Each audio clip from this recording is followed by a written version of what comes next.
Yechia Melech HaMashiach, l'étude du Tanya Kadisha, chapitre 8. L'œuvre de la création ne produit aucun changement dans l'unité du Créateur, considéré en lui-même ou même quant à sa connaissance. Il n'est nullement changé. L'Écriture le dit en ces termes. Malachi, le prophète, 3, 6, « Moi, Dieu, je n'ai pas changé. » On aurait pu en effet penser que la venue à l'existence d'êtres créés, au pluriel, eût modifié la connaissance divine. La connaissance des êtres créés ne s'ajoute-t-elle pas à ce qui, avant cette création, était la connaissance divine ?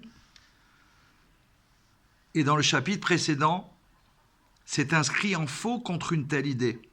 Dieu et sa connaissance ne font qu'un, d'une unité absolue, dite simple, à la différence de l'âme humaine qui est composée et pour laquelle chaque connaissance acquise constitue un ajout. De cette unité parfaite qui ne souffre d'aucune composition, aucun ajout, le Rambam Maïmonide dit « C'est en se connaissant lui-même qu'il connaît tous les êtres créés, qui procèdent de lui. » Autrement dit, la création n'ajoute rien à sa connaissance, qui demeure inchangée, identique à elle-même. La nature de cette connaissance, conclut le Rambam, échappe à l'entendement humain.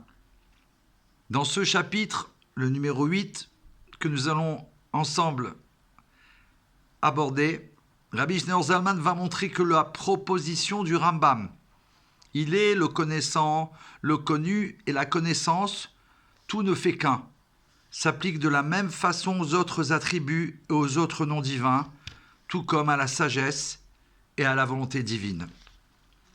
Perek Ret, chapitre 8, ensemble, le Tanya, chapitre 8. Or, ce qu'écrit le Rambam, de mémoire bénie, à savoir que le Saint béni soit-il, son être, son essence et sa connaissance, tout ne fait qu'un, vraiment, une unité simple et nullement composée. Il en va de même vraiment de tous les attributs de Dieu et de tous ses saints noms et appellations par lesquels les prophètes et les sages l'ont désigné, comme gracieux, miséricordieux, bienveillant et autres attributs semblables par lesquels Dieu est désigné. Et de même, concernant l'appellation de sage qui lui est attribuée, ainsi qu'il est dit dans Ishayahu, la prophétie 31.2, et il est également sage, etc. Et de même concernant sa volonté, comme il est dit, Dieu veut ceux qui le craignent. Téhilim 147, 11. Et il désire agir avec bienveillance. Micha 7, 18. Toutes les références sont là pour que vous puissiez travailler. On doit aborder l'étude pour déclencher la Géoula en faisant des recherches personnelles, en mettant sa tête, en recevant le or, la lumière divine de la Chassidut Chabad, qui sont les secrets de la Torah.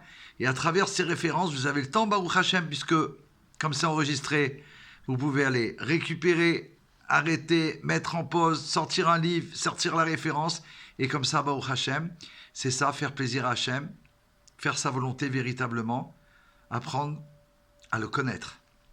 Donc, et il désire agir avec bienveillance, Micha 7, 18, et il veut le repentir des méchants, et ne désire pas leur mort et leur iniquité.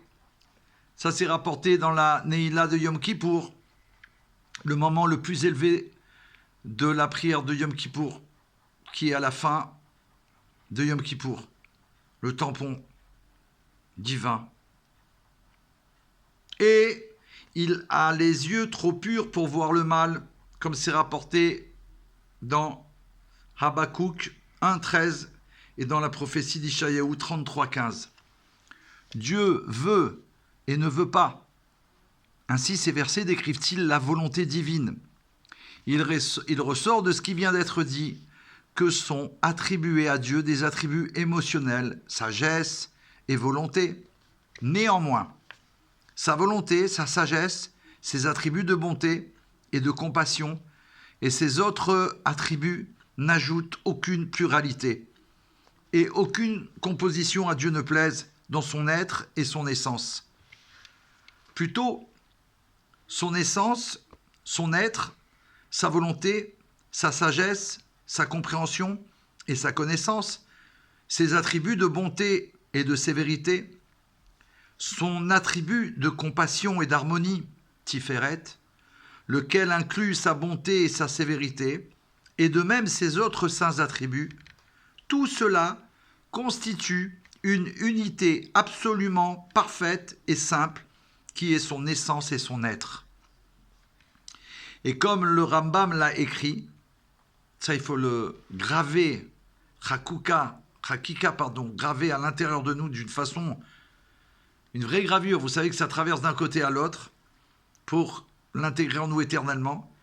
Comme le Rambam l'a écrit, Set Shlozlach, il n'est ni au pouvoir de la bouche de l'exprimer, ni au pouvoir de l'oreille de l'entendre, ni au pouvoir du cœur de l'homme de l'appréhender clairement.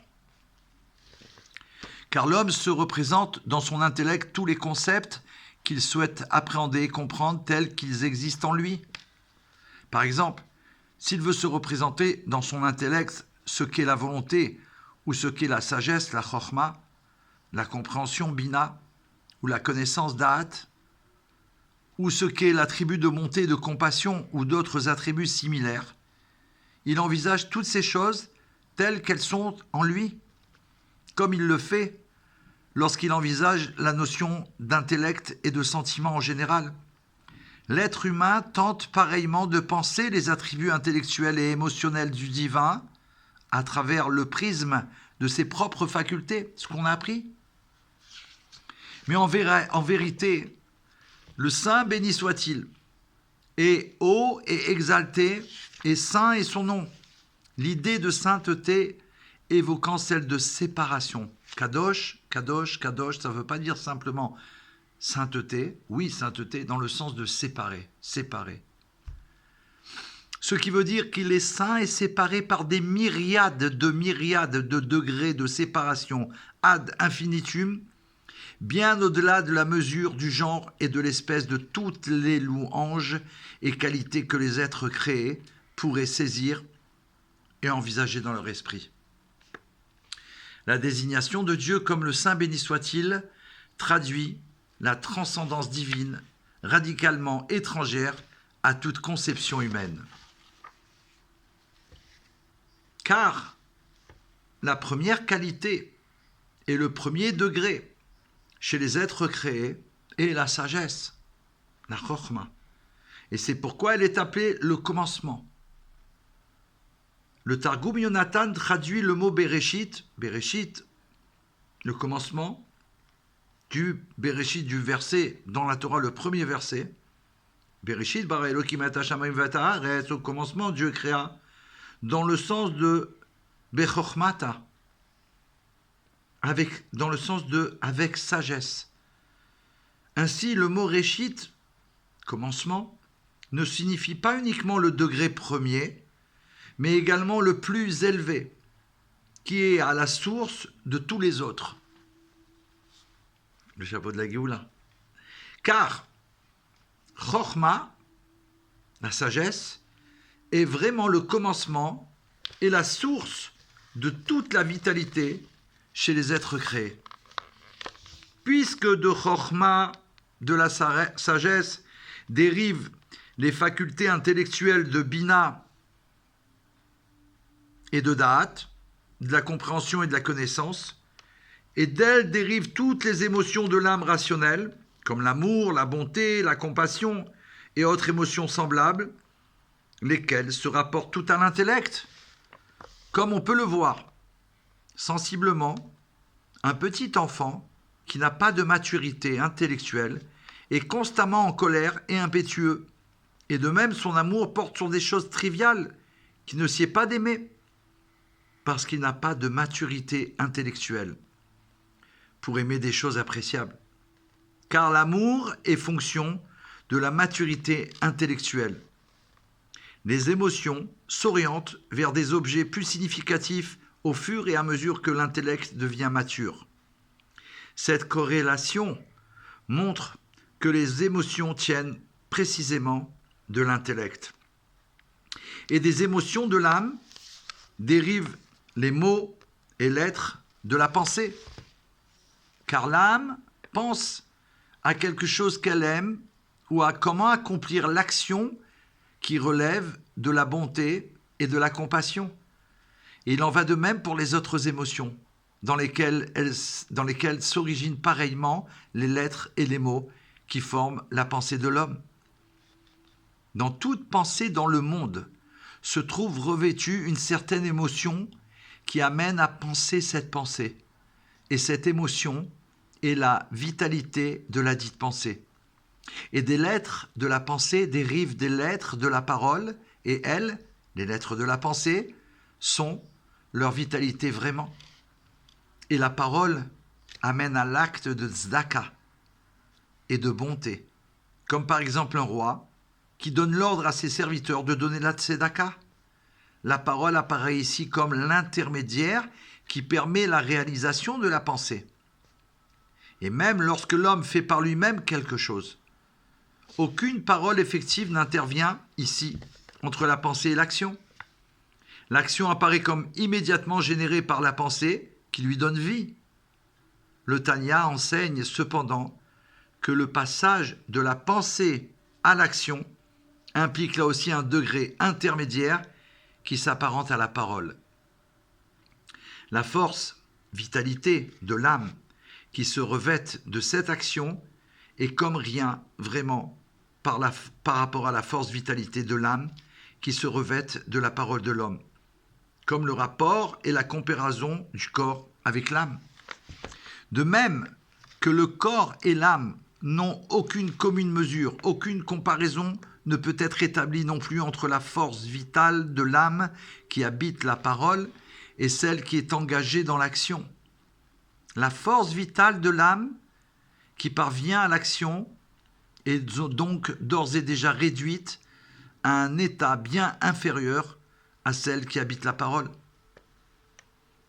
Et il en va de même du rapport des lettres de la parole avec les lettres de la pensée, et de même du rapport des lettres de la pensée avec les sens de l'émotion qui en est revêtue et qui lui donne vie.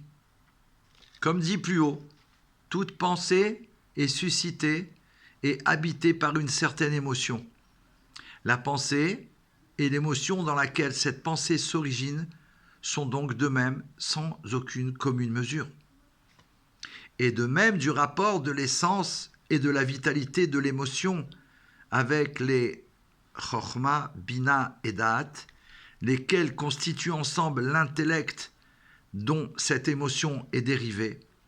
Ainsi, dans cette chaîne processionnelle descendante qui culmine au degré de Chokhma et s'achève par le degré de l'action, chaque degré ne supporte aucune comparaison avec le degré qui le précède.